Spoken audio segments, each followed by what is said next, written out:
Bonjour et bienvenue dans cet épisode de Pokémon Go avec Micro. Dans cet épisode, je vais vous montrer comment faire des échanges avec vos amis et comment interagir avec ceux-ci. Donc, vous voyez qu'en ce moment, j'ai ouvert deux comptes Pokémon, donc celui de ma conjointe et le mien. Donc, on va cliquer en bas sur l'icône du joueur et aller à droite dans l'onglet des amis. Donc, vous verrez à cet endroit tous vos amis avec lesquels vous pouvez interagir. Si vous cliquez en bas à droite, vous pourrez les classer de différentes façons. La première option, c'est parmi les joueurs qui sont en ligne en ce moment. Donc, si vous voulez les inviter à un raid ou faire un combat avec eux, vous pouvez utiliser cette façon-là de les classer. Ensuite, vous pouvez les classer par ordre alphabétique, vous pouvez les classer par niveau d'amitié, vous pouvez les classer par les les amis qui vous ont envoyé des cadeaux. Et vous pouvez les classer par des amis à qui vous pouvez envoyer un cadeau. C'est important de noter que vous pouvez envoyer un seul cadeau par jour et à un ami. Et une fois que notre ami a fait une interaction avec nous, vous verrez un petit halo bleu autour de l'image de notre ami. Donc ça veut dire que si on veut le progresser en niveau d'amitié, ça ne sert à rien d'y envoyer un cadeau ou d'ouvrir son cadeau. Vous verrez ici, par exemple, si je clique sur mon ami Adam G. Schenkler, donc lui, il n'est pas 4 cœurs encore. Il est seulement à 3 cœurs et un jour. Donc moi, je prends l'habitude toujours de garder un seul jour. Comme ça, lorsque j'aurai un œuf chanceux, je pourrai ouvrir son cadeau et ça va me donner le double d'expérience. Lorsqu'on gradue de niveau d'amitié avec nos amis, on gagne de l'expérience. Donc, lorsqu'on est au premier niveau, donc dès qu'on fait une seule interaction, on gagne un 3000 points d'expérience. Quand on est rendu au deuxième cœur, donc comme mes amis qui sont ici à un seul jour d'avoir un deuxième cœur, eux vont me donner 8000 points d'expérience lorsque je vais ouvrir leur cadeau. Lorsqu'on se rend à 3 cœurs, là c'est un petit peu plus long, ça prend 30 jours d'interaction. C'est pas obligé d'être consécutif.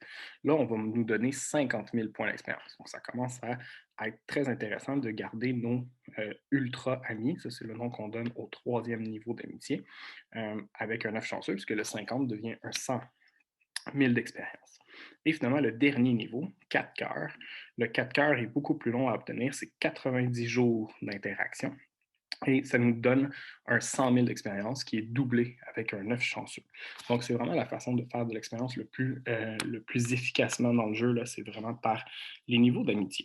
Si on clique sur un de nos amis, donc vous voyez ici que je vais cliquer sur moi-même et sur mon autre compte, je vais cliquer ici faire un échange. Donc, les échanges, c'est une partie très importante du jeu de Pokémon Go. On peut faire des échanges fort simples en donnant n'importe quel Pokémon. Si le Pokémon est déjà enregistré, le coût de l'échange sera seulement de 100 poussières d'étoiles, ce qui coûte à peu près rien. L'avantage de ça, c'est que ça nous donne des bonbons si on a de la distance. Donc, si on a un 10 km qui a été capturé entre les deux Pokémon, on obtient un deuxième bonbon bonus. Et si on a plus de 100 km entre la capture des deux Pokémon, on obtient trois bonbons. Donc, ça peut être intéressant d'échanger nos Pokémon qui sont rares contre d'autres Pokémon rares. Ça nous permet d'aller chercher des bonbons supplémentaires. Et vous remarquez que les statistiques individuelles des Pokémon changent. Donc, ça peut être une façon, si on a un Pokémon qui a un OCP, mais de statistiques individuelles qui sont poches, on peut l'échanger et espérer avoir une meilleure situation. Si on fait un échange qu'on dit spécial, on peut se faire un seul échange spécial par jour. On pourrait échanger, par exemple, un Pokémon légendaire. Donc, on va y aller comme ça. Cliquer sur légendaire. Et on va échanger un Pokémon légendaire. Dans l'écran, on nous dit c'est quoi le CP maximum que notre Pokémon peut obtenir, donc 2241. Si jamais j'obtiens un 2241 dans cet échange, je serais vraiment très content parce que ça veut dire que j'aurai un 100%. Si je veux faire cet échange, vous remarquez que le coût n'est pas de 100 poussières d'étoiles, mais bien de 800 poussières d'étoiles. Donc, le coût est un petit peu élevé. Ça, c'est pour les échanges spéciaux. Les échanges spéciaux comprennent les nouveaux Pokémon qu'on n'a pas encore dans notre Pokédex, comprennent les Pokémon légendaires et les Pokémon chromatiques qu'on dit shiny. On va faire cet échange-là et on va voir les statistiques individuelles s'ils se rapprochent de notre fameux 2241. Si on échange un Pokémon légendaire qu'on n'a pas dans notre Pokédex, le coût va être de 40 000 poussières d'étoiles. Et ça, c'est au quatrième niveau d'amitié. Si on est au premier niveau d'amitié, c'est 1 million de poussières d'étoiles, ce qui est vraiment énorme. Donc, on ne fait absolument jamais ça. On est mieux d'être patient et d'attendre d'être meilleur ami avec euh, avec notre ami. Vous voyez ici que je ne peux pas échanger un deuxième Pokémon légendaire aujourd'hui parce que je viens tout juste de le faire, donc c'est un seul par jour. Ensuite, on va quitter cette interface-là.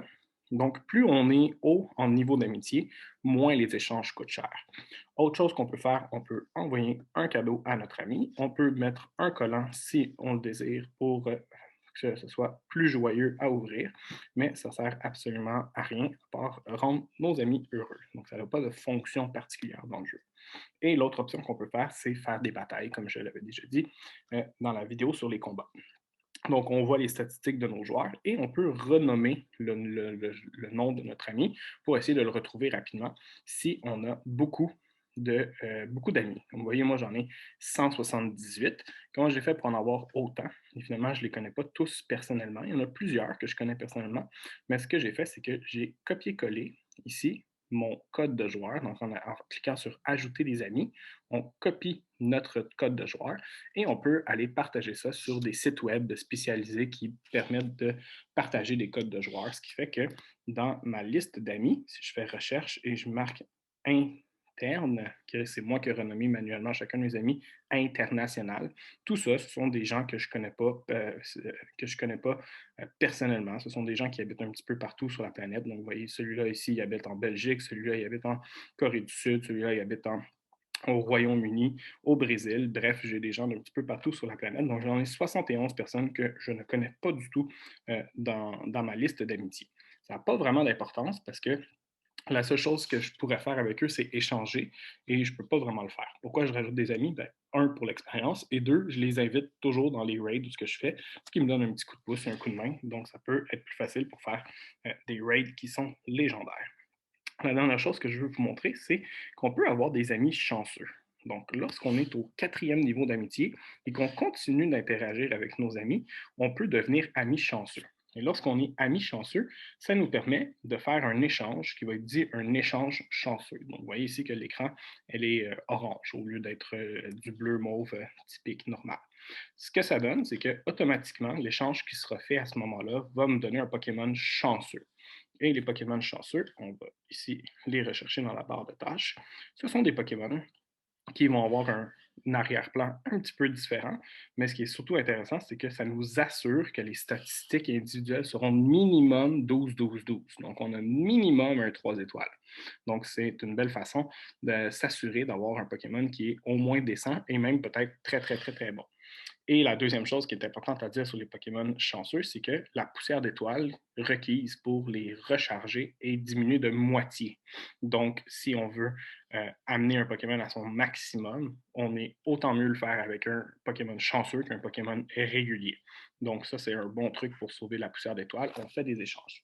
On n'est pas obligé d'être échange chanceux pour avoir un Pokémon chanceux. On peut faire un échange tout à fait ordinaire et obtenir un Pokémon chanceux, mais la chance est autour de 1 sur 20, 1 sur 25. Donc, il faudrait faire beaucoup, beaucoup, beaucoup d'échanges pour espérer pouvoir en avoir un chanceux.